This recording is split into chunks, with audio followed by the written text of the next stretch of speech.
സംസ്ഥാനത്ത് കേരളത്തിലെ വൈശാഖ മാസത്തിലെ നരസിംഹ ജയന്തി അതിവിപുലമായാണ് ആഘോഷിക്കുന്നത്.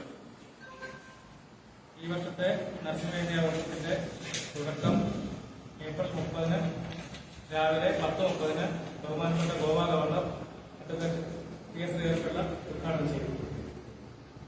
നരസിംഹ ജയന്തിയോടനുബന്ധിച്ച് മെയ് 3 മുതൽ ശ്രീമദ് ഭാഗവത സപ്താഹ യജ്ഞം,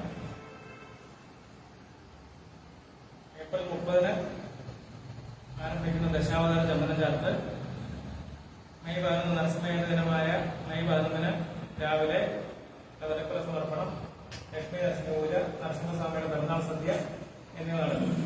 നരസിംഹ ജയന്തിയോടനുബന്ധിച്ച് വിപുലമായ കലാപരിപാടികളും ഒരുക്കിയിട്ടുണ്ട്. ദിവസവും വൈകുന്നേരം 7 മണിക്ക് കലാമണ്ഡലത്തിൽ പ്രഗത്ഭരുടെ ഉൾപ്പെടെയുള്ള കലാപരിപാടികൾ അരങ്ങേറും. ഗംഗാ ശശിധരൻ എന്ന കുട്ടിയുടെ വയലിനിൽ ഇപ്പോൾ ഏറ്റവും മാന്ത്രിക സംഗീതം എന്ന പേരിൽ അറിയപ്പെടുന്ന ഗംഗാ ശശിധരന്റെ ഗംഗാതരക എന്ന പരിപാടി മെയ് 9 അരങ്ങേറും.